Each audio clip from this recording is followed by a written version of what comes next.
अल्हम्दुलिल्लाहि रब्बिल आलमीन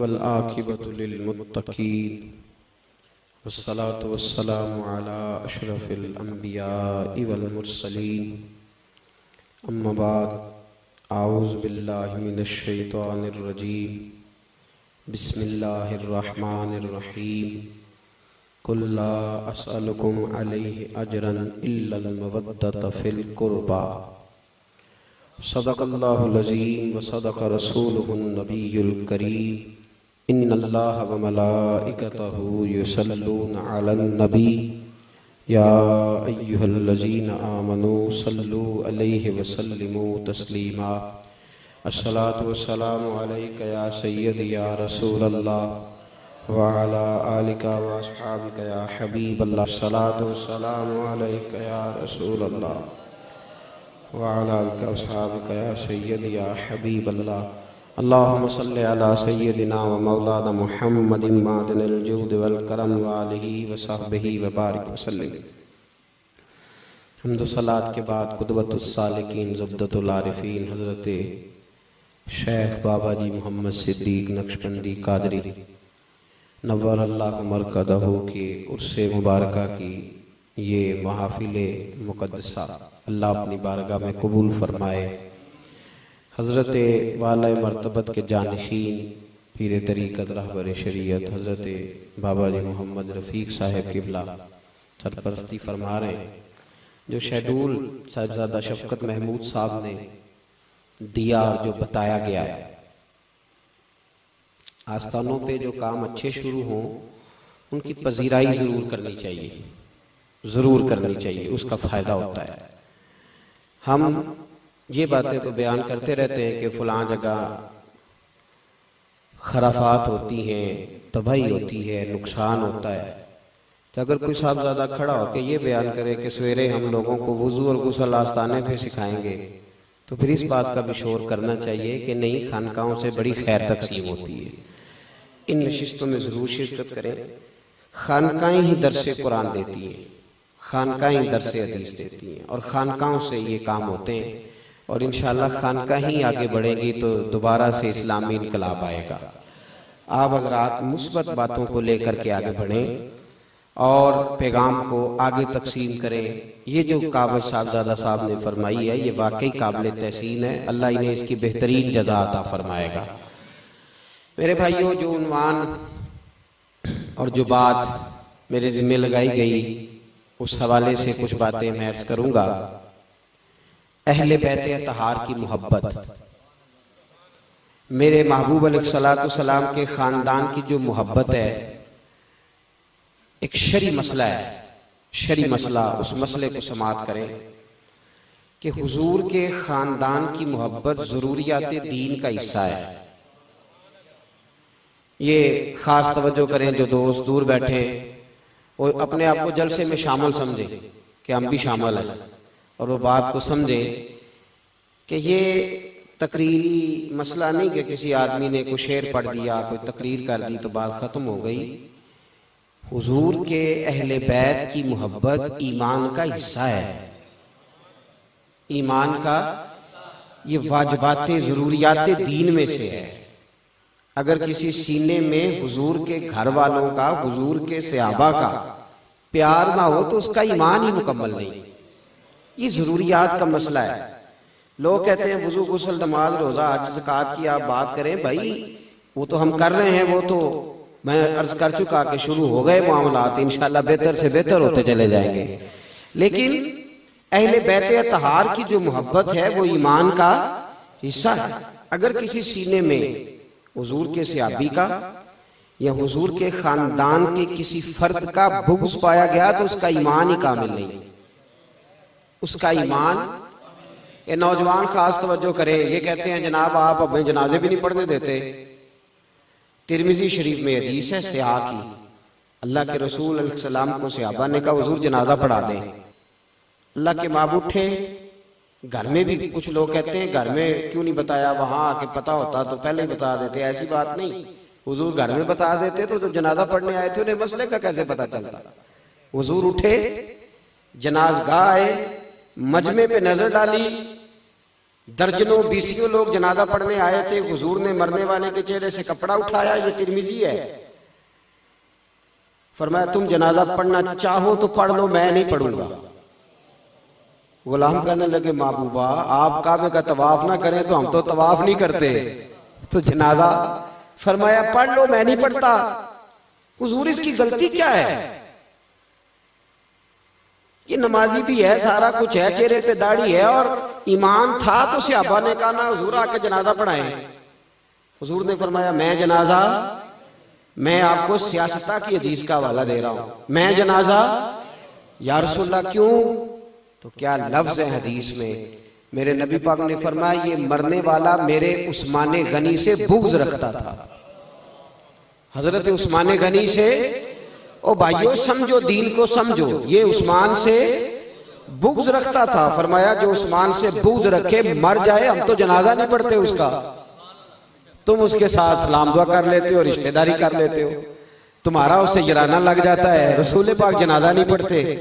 फरमाया जनाजा नहीं पढ़ेंगे क्योंकि उस्मान गनी से ये दीन हमें नबी पाक ने दिया है। कहते दसो मौलवी साहब आने ने मोया ने जनाजे भी ना पढ़ो। भाई मौलवी साहब कैसे कहते, ये रसूलुल्लाह का दीन है सल्लल्लाहु। मसला याद रखें कि अहले बैत की मोहब्बत ईमान का हिस्सा, सहाबा की मोहब्बत ईमान का हिस्सा, ये जरूरी काम है, जरूरी। जो आयत मैंने पढ़ी, अल्लाह तबारक व तआला ने क्या अंदाज इख्तियार किया अहले बैत की मोहब्बत बयान करने का। सहाबा कराम ना हुजूर के पास आए। दीन का जो काम होता है ना, ये हमा पहलू होता है। कई बंदे पूछते हैं मौलवी साहब थोड़ा कारोबार की है, ये इस सवाल का जवाब भी साथ ही आ गया। जो बंदा दीन का काम हमा पहलू होता है, जो 1 घंटा तकरीर करेगा ना उसको 6 घंटे तैयारी करने के लिए भी चाहिए, हमा पहलू होता है। अल्लाह के रसूल सल्लल्लाहु अलैहि वसल्लम पहले तजारत करते थे, बाद में छोड़ दी नबी पाक ने, क्योंकि दीन का काम कोई और काम नहीं करने देता, ये हमा पहलू होता है, सारी ड्यूटी मांगता है मुकम्मल। तो अब सहाबा ने देखा कि हुजूर तजारत तो करते कोई नहीं, तो खर्चे तो बहुत ज्यादा है ना, बीवियां भी हैं, बच्चे भी हैं, आने जाने वालों की बड़ी कसरत होती थी। सहाबा ने प्रोग्राम बनाया, का इस तरह करते हैं, थोड़े थोड़े पैसे इकट्ठे करके ना, तो महीने का कुछ नजराना सरकार की बारगाह में पेश करते हैं, देते हैं। अल्लाह के हबीब सल्लल्लाहु अलैहि वसल्लम को नजर करते हैं। सहाबा ने पैसे जमा किए, हजरत अब्बास हुजूर के चचा थे, उनको नुमाइंदा बनाया, कहा आप ये पैसे हमने इकट्ठे किए, हर महीने हम पेश करेंगे, बड़े खर्चे हैं हुजूर के, मेहमान ही बड़े आते हैं, तो ये नजराना। सहाबा का वो इज्तिमा जब हुजूर के पास नजराना लेके गया ना, तो लफ्ज उनके पता क्या थे, लफ्ज बड़े हसीन थे। उन्होंने कहा या रसूलल्लाह ताइफ से लेकर ओहद तक आपने जितने भी पत्थर खाए हैं वो सारे हमारे लिए खाए, और महबूबा फजर से लेकर तहज्जुद तक जो आप दुआएं मांगते हैं वो सारी हमारे लिए मांगते हैं। या रसूलल्लाह सारी ड्यूटियां तो हमारे लिए और हम जवाब में करते कुछ नहीं।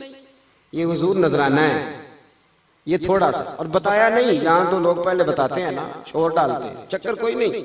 हुजूर ये हजरत अब्बास आपके चचा की खिदमत में पेश कर दिया है। जब हुजूर की बारगाह में अर्ज किया ना, अल्लाह के हबीब खामोश हुए तो कुरान पाक ने बोलना शुरू कर दिया। उन्होंने पैसे पेश किए तो हजरत जिब्रील हाजिर हो गए। अर्ज की या रसूलल्लाह, रब कहता है कुल ला अस्अलुकुम अलैहि अजरा, महबूब अल्लाह फरमाता है इनसे कह दो कि मैंने ताइफ से लेकर ओहद तक जो मार खाई है, और मैंने गली गली नगर नगर जाके जो तुम्हारे लिए खिदमत की है, मैं तुमसे अजर कोई नहीं मांगता, कोई सवाल नहीं मेरा। ला अस्अलुकुम अलैहि अजरा, अजर कोई नहीं मांगता, इल्लल मवद्दत फिल कुर्बा, अगर कुछ करना है तो मेरे घर वालों से प्यार करना शुरू कर दो, इनसे मोहब्बत करो। सहाबा फौरन बोले हुजूर आपके घर वाले कौन है? घर वाले अहले, भाई बीवियां तो पहले ही शामिल थी ना उसमें, अजवाज तो पहले। हुजूर कोई स्पेशल भी है? तो नबी पाक ने फरमाया हाँ, एक मेरे अली से प्यार करो, एक मेरी फातिमा से प्यार करो, और तीसरा इनकी औलाद से प्यार करो, ये मेरे अहले बैत नबुव्वत है, इनसे प्यार करो। हजरत उमर कहते हैं बस फिर ये हमें प्यारे हो गए, बस फिर हमें प्यारे बोलिए हमें प्यारे हो गए, बस फिर हमें प्यारे हो गए प्यारे। हजरत अनस बिन मालिक फरमाते मैंने कद्दू कभी नहीं खाया था। कद्दू कुछ चीजें बंदा नहीं खाता। मेरी कुछ तबीयत खराब हुई तो डॉक्टर साहब कहने लगे सिर्फ दलिया। मैं क्या नहीं जे ढिड भरदा नीरे दलिए ना। कुछ चीजें बंदा रूटीन में खाता, मजबूरी हो तो फिर उसको वो काम करना चाहत नहीं होती बाज़ औक़ात बाद चीजों की। हजरत अनस बिन मालिक कहते मैं कद्दू शरीफ नहीं खाया करता था। घर में जब कद्दू पकते थे तो शोर डाल देता था, अम्मा मैंने आज रोटी नहीं खानी। कहते एक दिन हुजूर की एक दर्जी ने दावत पकाई, मैं साथ गया, उसने कद्दू गोश्त पकाया था। मैंने देखा हुजूर कद्दू के टुकड़े करीब करते जाते, बोटियां अलहदा करते जाते, और हुजूर ने इस मोहब्बत से कद्दू खाया। रंगे चमन पसंद न फूलों की बू पसंद, हमको है वो पसंद जिसे आए तू पसंद। फरमाते बस हुजूर ने कद्दू खाया तो हमें कद्दू से इश्क हो गया। कहते मैंने घर आके अम्मा से कहा अम्मा जी आज कद्दू ही मंगाओ। अम्मा कहने लगी बेटा खैर है खैर है।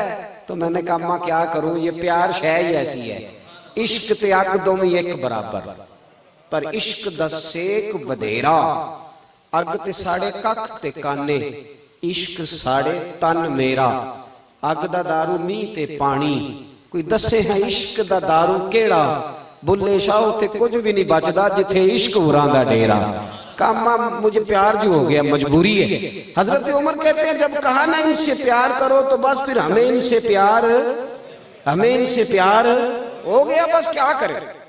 फरमाते अली आते थे तो खुद ब खुद हमारा उठ के खड़े होने को दिल करता, खुद ब खुद। फरमाते हसन और हुसैन आते थे तो बस तबीयतें मचल जाती थी, बस प्यार। अब दो किस्म के तबके हैं, कुछ कहते हैं हमें अहले बैत से बड़ा प्यार है, पर यजीद से भी बड़ा जराना है। एक कहने का प्यार है, यजीद को भी अमीरुल मोमिनीन कहते जाते हैं और इमाम हुसैन से भी प्यार है। दोस्ती कातल से भी मकतूल से याराना भी, ऐसे तो नहीं ना होता साहब। एक बात करो, एक या दुश्मन की बात करो या दोस्त की बात करो, ये कैसे हो गया। अबू जाल से भी तेरा जराना हो तो रसूलुल्लाह का नौकर भी हो। एक वो तबका है, एक और तबका है। उन्होंने 5, 7, 10 किलो लोया चा लिया, कुछ 4 कड़े इधर ते 4 कड़े इधर ते वाल अल्लाह खैर करे। हुण ते मैं इंज दे पीर तकन लग पिया जिन्हां दी दाड़ियां छोटियां ते जुल्फां वड्डियां। ओ खरमा ले ओ एक केड़ा नवां दीन लैंदा जी। जुल्फ की हद है कंधे तक, उससे नीचे बाल आना शरीयत में जायज, बोले सारे शरीयत में जायज नहीं। दाढ़ी एक मुट्ठी है, वो दाढ़ी निकी निकी ते बाल, ये कौन सा मजहब है भाई नया। एक वो मलंग तलंग अल्लाह खैर करे, वो या अली सारा दिन करते रहते हैं, कई महीने हो गए गुस्ल ही नहीं किया। ये कौन सा जनाबे अली का प्यार है। मैं आपको तारीख का मोतबर हवाला अल बदाया वन निहाया उठा के देखें। एक ग्रोह था, पूरा ग्रुप जो कहता था सिर्फ अली और कोई भी नहीं, सिर्फ अली। लेकिन वो नमाज के मुनकर होते जा रहे थे, कुरान के मुनकर होते जा रहे थे। जनाब अली ने उन लोगों को पकड़ के खुद अपने सामने कत्ल कराया, कत्ल मामूली बात नहीं कर रहा और जिम्मेदारी से कर रहा, कत्ल कराया। जो कहते थे सिर्फ अली और कोई शय नहीं। मलंग तलंग इकट्ठे हो गए। हमारी कौम को फूकों की बड़ी जरूरत है। कहने उतो मैनू फर्क पे आया तो मैं उथे मुरीद हो गया। तो मैं क्या डॉक्टर के टीके ना भी फर्क पे गया, उथे क्यों नहीं मुरीद होया था, उधर भी हो जाना चाहिए था। वो खुदा के बंदे ना तो दीन देखता है, ना तो शरीयत देखता है, ना रसूलुल्लाह का फरमान देखता है। हर जगह ही तू हावी हो जाता है। अहले बैत नबुव्वत से असल प्यार उस शख्स का है, असल मोहब्बत वो करता है मेरे नबी के खानदान से जो हुजूर के खानदान के तरीके पे अमल करता है। जो नबी पाक के खानदान के जेड़ा 10 मुहर्रम वाले दिन देग भी पकाए। लेकिन ना इमाम हुसैन उठे थे यजीद के खिलाफ। क्यों? इमाम हुसैन फरमाते थे यजीद शराबी है, शराबी मुसलमानों का हुक्मरान बन सकता नहीं। यजीद जानी है, जो बदकारी करे वो मुसलमानों का हुक्मरान बन सकता नहीं। यजीद रंडियों का नाच देखता है, जो मुजरे देखे गाने देखे वो मुसलमानों का हुक्मरान बन सकता। तो इमाम हुसैन जिसके खिलाफ उठे, 10 मुहर्रम वाले दिन देग भी पकाए बड़ी तगड़ी, कहे गोश्त पाना 10 किलो। ये कि इमाम हुसैन से प्यार है। और जब इलेक्शन आए तो वोट भी डाकू को दे दे, वोट भी जालिम जाबर फासिक फाजर को दे दे, और बड़े डकैत के नीचे छोटी फोटो अपनी भी लगा ले और कहे मैं इमाम हुसैन का मानने वाला हूं। तो भाई ये कोई इमाम हुसैन को तूने नहीं माना, इमाम हुसैन का मानने वाला वो है जो रसूलुल्लाह की शरीयत का वफादार है, जो रसूलुल्लाह के दीन का और नबी पाक के अहले बैत नबुव्वत का, पूरे अहले बैत का, पूरे अहले बैत नबुव्वत का, सारे के खानदान का तरीका यह है कि रसूलुल्लाह के दीन की तबलीग की जाए। ख्वाजा मोइनुद्दीन अजमेरी भी सैयद है, दाता अली अजमेरी भी सैयद है, गौसे पाक जिलानी भी। तो अहले बैत का काफिला करबला में रुका नहीं, वो तो चलते चले आ रहे हैं। इमाम आजम अबू हनीफा फिका के इमाम, उनसे किसी ने पूछा इमाम साहब दीन कहां से सीखा? कहने लगे रसूलुल्लाह के घर से, इमाम जाफर सादक से। कहां से सीखा? इमाम नबी पाक के नवासे से दीन सीखा है। आप फरमाया करते थे 2 साल मैं उनके पास रहा हूं, अगर वो 2 साल ना होते तो अबू हनीफा हलाक हो जाता। तो अहले बैत नबुव्वत का उसवा तो दीन फैलाना है, दीन सिखाना है, दुनियादारी करना उनका उसवा। आला हजरत फाजिल बरेलवी के पास एक सैयद साहब आए, शाह जी, कहने लगे हुजूर घर में गुर्बत बड़ी है। मेरी बातों की समझ आ रही है मेरे भाइयों? घर में गुर्बत बड़ी है, तो कारोबार जो करता हूं ना, मैं जो काम भी करने लगता हूं पीछे पीछे जाता है, कोई दुआ कर दे। आला हजरत ने शाह जी से मसला पूछ लिया। कहने लगे शाह जी एक मसला पूछ लूं? उन्होंने कहा जनाब पूछें। आला हजरत फरमाने लगे किसी बंदे की अम्मा फौत हो जाए, उसका अब्बा नई शादी कर ले, गौर से सुनेंगे तो आपको समझ आएगी। शाह जी से मसला पूछते हैं आला हजरत, कहते हैं किसी की अम्मा फौत हो जाए, अब्बा जी दूसरी शादी कर ले, फिर वो जिससे दूसरी शादी की उसको अगर अब्बा जी तलाक दे दे तो बेटे का उससे निकाह हो जाएगा? शाह जी कहने लगे नहीं जी, जो एक दफा मां बन जाए, चाहे सुतेली क्यों ना हो, उससे दोबारा निकाह हो सकता नहीं। कहने लगे शाह जी गौर करके मसला बताएं कि जिसको अब्बा 3 तलाकें दे दे बेटे का निकाह हो जाएगा? कहा नहीं। तो आला हजरत फरमाने लगे हजरत अली शेर खुदा तो फरमाया करते थे मैंने दुनियादारी को 3 तलाकें दे दी है, आप कह रहे हैं दुआ कर दे पैसे आ जाए। ओ अल्लाह के बंदे, जिसको आपके वालिदे गिरामी तलाकें दे दी जिस दुनिया को, वो आपके घर कैसे आ सकती है? आपके लिए तो जायज ही नहीं रही। आप अल्लाह से दुआ करें रब आपको फक्र में राजी रहने की तौफीक अता कर दे, अल्लाह आपको कनात वाली जिंदगी, ये दुआ मांगे। वरना जो हजरत अली तो कहते थे 3 तलाकें दे दी, तो आपके लिए कैसे जायज हो? तो भाई याद रखिए अहले बैत की मोहब्बत ईमान का हिस्सा है। अगर अहले बैत से प्यार नहीं तो ईमान। तारीख में जो तगड़ा आदमी गुजरा है ना सहाबा में से, हजरत अबू बकर के बाद जो तगड़े सहाबी थे, तगड़े, जिनके नाम से आज भी काफिर डर जाता है, कांपता है, वो हजरत उमर फारूक है रदी अल्लाह ताला। ये आदमी जमीन पे सोते थे हजरत उमर, जमीन पे, और चटाई बिछा के नहीं सोते थे, नंगी जमीन पे सोते थे। हजरत उमर ईद की नमाज पढ़ाने जाते थे तो बगैर जूतों के चले जाते थे, नंगे पैर चले जाते थे। हजरत उमर फारूक रदी अल्लाह ताला लोगों के साथ जब बातें करने जाते थे, मुशावरत करने, तो कई जगह से कपड़ा फटा होता था। अगर ईरान का ईसाई बादशाह कहे उमर मैंने मिलना है, तो उमर कहते हैं जा दौड़ जा, टाइम कोई नहीं। लेकिन मदीने का एक मलंग गरीब आके कहे उमर थोड़ी बात तो सुनो, तो उमर घुटनों के बल बैठ जाया करते थे। फरमाते थे मेरे रसूलुल्लाह का नौकर है। इतना बड़ा आदमी जिसको देख के शैतान रास्ता बदल जाए। हुजूर फरमाया मेरे बाद को नबी होता तो खत्ताब का बेटा उमर होता। लेकिन उस उमर को पता था कि अहले बैत की मोहब्बत ईमान का, तो जनाब उमर ने वो रंग दिखाया लोगों को, वो रंग हजरत उमर ने, हजरत उमर अंदर बैठे और जनाब उमर का हाल ये था कि उनकी बीवी कहती है उमर जब घर में होता था ना तो सारे मोहल्ले को पता होता था कि उमर घर में है, इसलिए कि कुछ सांस भी ऊंचा नहीं लेता था। और जब उमर मस्जिद में होते थे तब भी पता होता था मस्जिद में हैं, और जब नहीं होते थे तब भी पता होता था कि मस्जिद में, इसलिए कि मस्जिद में भी कोई अल्लाह का जिक्र भी करता था तो उमर का चेहरा देख के ही करता था कैसे चलना है। हजरत उमर का जाहो जलाल। हजरत उमर अंदर बैठे हुजरा खास में, कुछ मुल्कों के सफीर आए हैं, कुछ सूबों के गवर्नर आए हैं, तो मीटिंग हो रही है। हजरत उमर के अपने बेटे जनाब अब्दुल्ला इब्ने उमर मुहद्दिस हैं, बहुत बड़े मदीने के। हजरत अब्दुल्ला इब्ने उमर रज़ी अल्लाह ताला अन्हु जनाब उमर के शहजादे मिलने आए। ने आके कहा मैं मिलने आया हूँ। हजरत उमर ने कहा वहां बाहर खड़े हो जाओ, मैं फारिग नहीं हूं और कोई भी आए तो अंदर ना भेजना। मेरी बातों की समझ आ रही है मेरे भाई? कोई शख्स भी आए तो उसको अंदर न भेजना। ठीक है जनाब, नहीं भेजते। हजरत उमर की गुफ्तगू जारी है, मीटिंग जारी है, बातें हो रही हैं। हजरत अब्दुल्ला इब्न उमर कहते हैं थोड़ी देर गुजरी तो इमाम हसन आ गए। तेरी नस्ल पाक में है बच्चा बच्चा नूर का, तू है ऐने नूर तेरा सब घराना नूर का। इमाम हसन आ गए। हजरत अब्दुल्ला इब्न उमर को खड़े देखा, कहा अमीरुल मोमिनीन कहाँ है? कहा वो तो अंदर मीटिंग कर रहे हैं और उन्होंने कहा था कि कोई आए तो अंदर ना भेजना।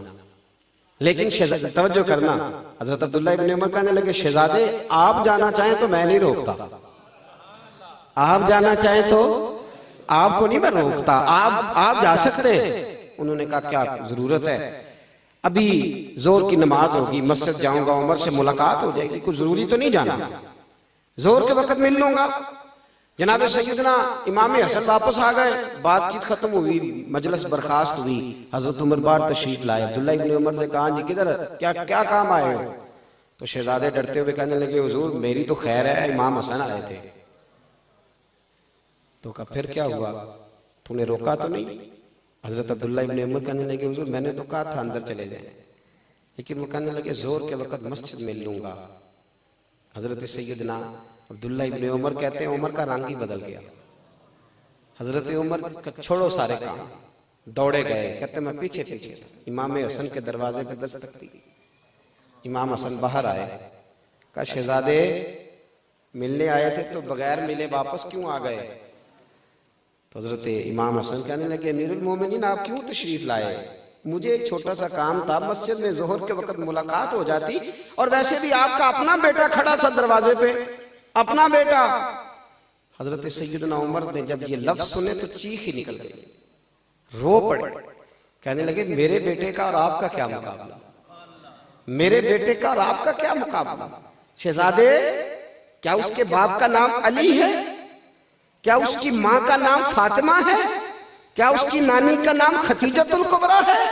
क्या उसके नाने का नाम भी मोहम्मद मुस्तफा है?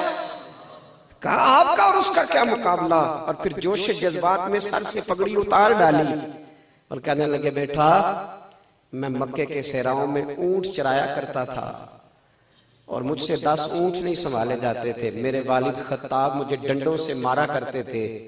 ये जो मेरे सर पे इज्जत के बाल हैं ये तेरे नाना मोहम्मद मुस्तफा के उगाए हुए, ये तेरे नाना के उगाए हुए बाल हैं। शहजादे ना आप ऐसा ना करें। आप बिला उनको पता था कि अहले बैत की मोहब्बत ईमान का। मेरे भाई यहाँ तो रंग ही बदल गया है। यहाँ तो लोगों के उन लोगों से यराने हो गए हैं जो यजीद को अमीरुल मोमिनीन मानते। यहाँ तो हम उनके पीछे जाके लग गए हैं जो आज मैं अक्सर कहता हूँ मेरा हुसैन अभी करबला में है।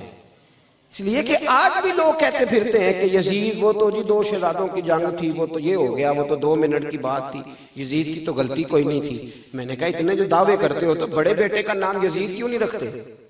रखो तो सही। लफ्ज यजीद तो बुरा नहीं ना, लफ्ज यजीद बुरा। हजरत बा यजीद बुस्तामी रहमतुल्लाह है ताला अलैह, लफ्ज बा यजीद बुरा तो रखो ना अपने बेटे का नाम, क्यों नहीं रखते? तो भाई याद रखें और समझें, हम लोगों को ये बात अपने बच्चों को सिखानी होगी। और जो अहले बैत का प्यार सिखाता है वो सहाबा की दुश्मनी शुरू करा देता है माज़अल्लाह। ये घर में पढ़ाने का सबक है। घर में नबी पाक ने हुक्म दिया अपने बच्चों को 3 चीजें सिखाओ। या रसूलुल्लाह कौन सी? फरमाया एक अल्लाह का कुरान सिखाओ, दूसरा अपने नबी की मोहब्बत सिखाओ, तीसरा अपने नबी के घर वालों की मोहब्बत सिखाओ।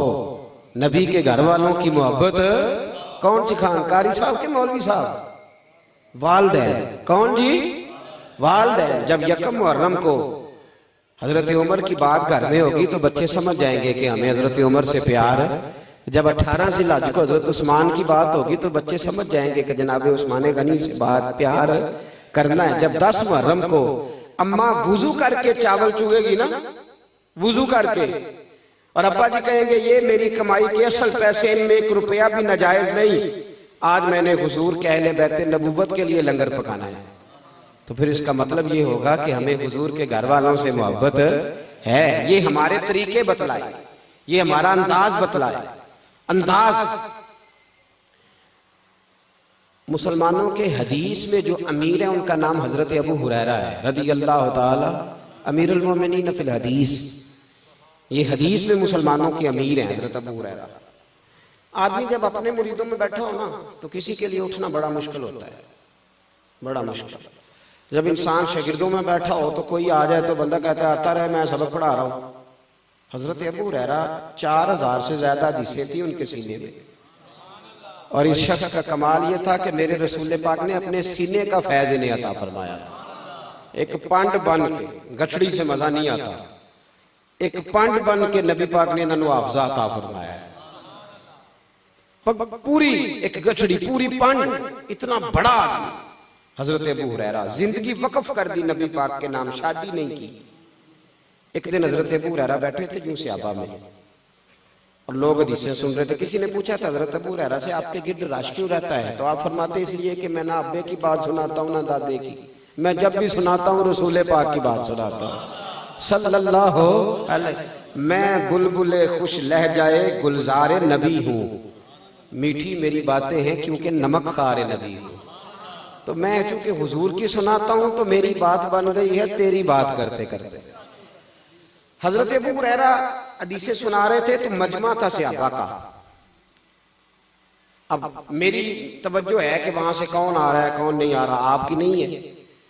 पीछे से कौन आ रहा है क्योंकि आपका ख्याल मेरी जानिब। हजरत अबू हुरैरा इस तरह बैठे थे, सामने से सहाबा थे, बातें हो रही थी, हदीसें पाक बयान हो रही थी। इमाम हुसैन रज़ी अल्लाह ताला, मदीना मुनव्वरा में ना ताजी ताजी ठंडी बारिश हुई थी, ठंडी हवाएं मदीना चूम के गुजरी थी।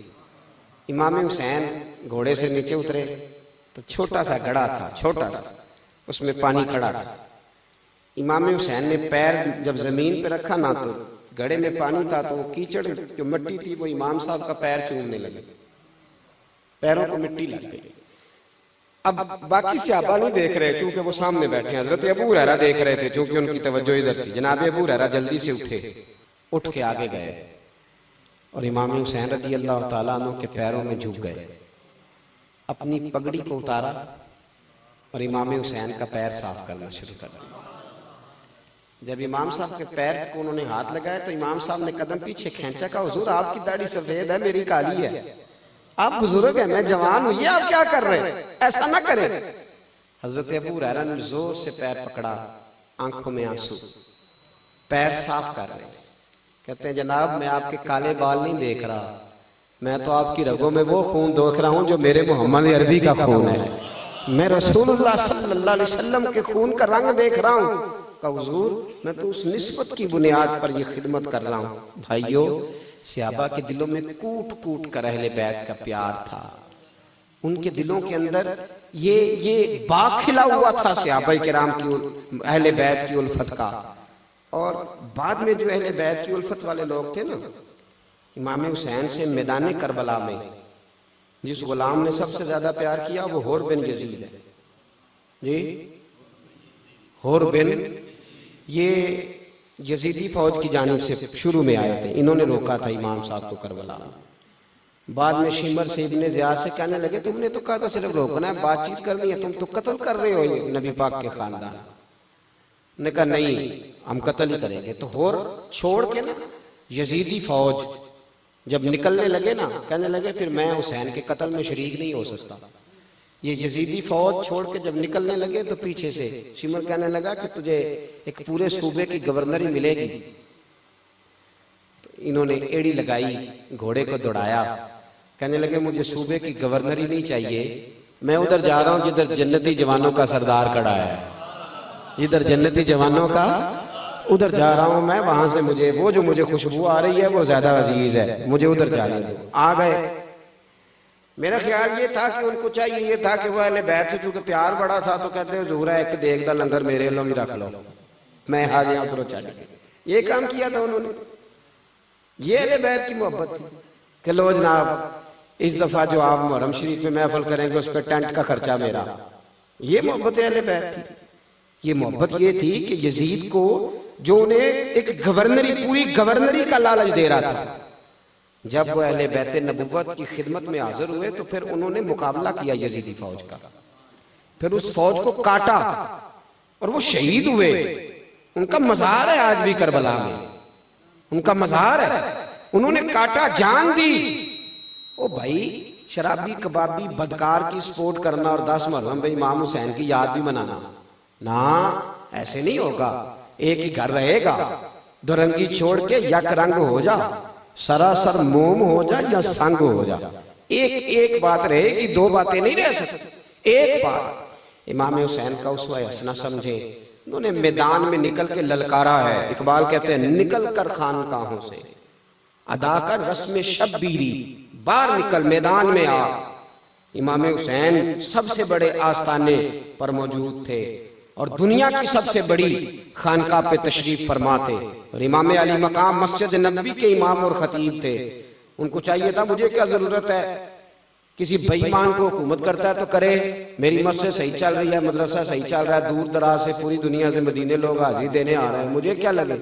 लेकिन उन्होंने ये काम उन्होंने छोड़ा, सारा कुछ छोड़ा, मदीना छोड़ के निकले। नाना तेरे करम के खजीने की खैर हो, मैं जा रहा हूं तेरे मदीने की खैर हो। निकले सारा कुछ छोड़ के और मैदान में निकल के ललकारा और ललकारा उन सब लोगों को जो दीन के खिलाफ निकले थे। भाई सूफिया का यही पैगाम है, यही पैगाम, यही सूफिया का तर्ज जिंदगी है, यही शुहदा है। हजरत शहाबुद्दीन गौरी कहते हैं कि मुझे ख्वाब में स्याह दाढ़ी वाले बुजुर्ग मिले और कहने लगे हिंदुस्तान पे हमला कर, यहाँ हिंदू बड़ा जुल्म कर रहा है मुसलमान पे। कहते मैंने कहा ख्वाब है, मैं सो गया।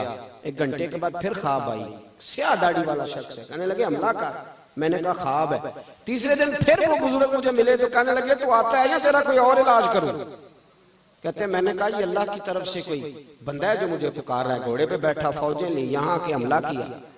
कहते जब मैं लड़ रहा था तो मैंने एक जवान को देखा, उसने सर पे पगड़ी बांधी है, काली जुल्फे, काली दाढ़ी, और हमारी वो हिमायत में लड़ रहा है। और सबसे ज्यादा हिंदू उसने कत्ल किए, सबसे ज्यादा मरहटे सिख उसने मारे। और जब जंग खत्म हुई तो एक कच्ची मस्जिद के ऊपर मैंने उसी शख्स को जोर की अजान पढ़ते देखा। कहते मैं दौड़ के गया, वुजू करके जो मैं पहुंचा तो वही शख्स जमात भी कराने लग गया। कहते नमाज पढ़ के मेरी तरफ मुंह किया तो मैंने कहा खुदा के बंदे ये तो वही है जो मुझे ख्वाब में मिला था। और मैंने कहा अल्लाह के बंदे अपना नाम तो बता, कौन है तू। कहने लगे चल छोड़, अल्लाह ने तुझे फतह दे दी, नाम में क्या रखा है। मेरे आला हज़रत फरमाते हैं बेनिशानों का निशान मिटता नहीं, हमारा मिटते मिटते भी नाम हो ही जाएगा। फरमाया तू नाम छोड़। उसने कहा नहीं हुजूर बताएं तो सही, मुझे बुलाया भी, मदद भी की, आप कौन है। तो आप फरमाने लगे फकीर को मोइनुद्दीन अजमेरी कहते हैं, फकीर को मोइनुद्दीन। हम कोई खानका में बैठ के खाली अल्लाह अल्लाह करने वाले नहीं, वक्त आए तो हम बेईमान की आंखों में आंखें डालने की ताकत भी रखते हैं। हजरत गौसे आजम जेलानी रदी अल्लाह ताला अन्हु बगदाद के एक सूबे में एक जालिम हुक्मरान को बादशाह ने गवर्नर बना दिया, जालिम आदमी को। तो हजरत गौसे आजम को खत लिखा किसी ने कि वो फलाना आदमी गवर्नर बन गया है। हजरत गौसे आजम ने जुमा पढ़ाते हुए ऐलान किया, फरमाया जुमा खत्म होने से पहले पहले गवर्नर बदल दो, वरना जुमे के बाद मैं खुद बदल दूंगा, मैं खुद बदल। साध मुश्किल दी कुंजी जारो हाथ मर्दा दे आई, ते मर्द नजर करे जिस वेले, मुश्किल रहे ना काई। पर मैं तू बदलता है कि मैं बदल दूं जुमे के बाद। लोग कहते हैं कि गवर्नर ने जुमे से खत्म होने से पहले पहले गवर्नर बदल दिया। मेरे भाई अपने अंदर ईमान की गैरत पैदा करें। ये सूफिया हमें दर्स क्या देते थे, ये दर्स क्या देते थे। मुझे हमारे दोस्त हाजी साहब वो फरमाते हैं कि बाबा जी रहमतुल्लाह अलैह के पास कोई शख्स पैसे लेके आता तो फेंक देते, कहते तू भी ले जा, तू भी ले जा, तू भी ले जा। इन लोगों का तो इन दौलतों से वो चक्कर ही नहीं था, ये तो लोगों को गैरत का दर्ज देते थे। ये जिन चीजों की तरफ लोग भाग गए ना अब, ये तो मेरे भाई हमने अपनी रूहानी मौत को दावत देनी शुरू कर दी। तो माल ही माल रह गया है, बाकी बचा क्या है। इतनी कारें पीरों के पास गिनी नहीं जाती, इतने ऊंचे बंगले हैं, लेकिन जितनी फौज मुरीदों की उन दरवेशों के पास होती थी उतनी अब इनके पास कोई नहीं। इसलिए कि जो चीज ये चाहते थे वो इन्हें मिल रही है, नजराने आ रहे हैं, मौजें लगी हुई है, सारे ही ताजुल फुकरा हैं, सारे ही इमामुल औलिया हैं, सबकी परवाज़ी ऊंची है। लेकिन भाई ये तो बताना कि तेरे चिराग से चिराग कितने रोशन हुए, ये तो बताना कि तेरी आहे सहर गाही से कितने लोगों ने तहज्जुद पढ़नी सीखी, ये तू बता ना कितने लोग थे जो हराम छोड़ गए, ये भी बता कितने लोग थे जिन्होंने कहा बस भाई आज के बाद कोई ऐसा काम नहीं करेंगे जिससे अल्लाह रसूल नाराज हो, ये भी तो बता ना। तो मेरे भाई याद रखे, अहले बैत का प्यार ईमान का हिस्सा है, पर अहले बैत से प्यार का मतलब ना 10 मुहर्रम को देग पकाना है, ना कड़े डालना है, ना ढोल बजाना है। अहले बैत से प्यार का मतलब है जालिम के सामने डट जाना, दीन की बात डंके की चोट पे कहना, इहकाके हक के लिए हर वक्त तैयार रहना, और हवा किसी तरह की भी क्यों ना हो, किसी तरह की। इकबाल ने कहा था अगरचे बुत हैं जमात की आस्तीनों में, पर मुझे है हुक्म अज़ां ला इलाहा इल्लल्लाह, बहार हो के खिजां ला इलाहा इल्लल्लाह। वो फिर एक जगह पे और कहते हैं हवा गो तुंदो तेज है लेकिन चराग अपना जला रहा है, वो मर्द दरवेश हक ने जिसको अता किया है अंदाज़े खुसरवाना, सर उठा के जीना सीखे। और ये बात अपने दिल की तख्ती पे लिख लें कि इमाम ज़ैनुल आबिदीन से लेकर आज तक अगर इनकलाब आया है तो इन खानका वाले बुजुर्गों की वजह से आया है। दहशतगर्द कभी भी इनकलाब ला सकते, ये सवाल ही नहीं पैदा होता। और मैं बारहा कह चुका हूँ, शहाबुद्दीन गौरी ख्वाजा मोइनुद्दीन अजमेरी के गुलाम थे, सलाहुद्दीन नजूबी गौसे आजम के मदरसे के तालिब इल्म थे।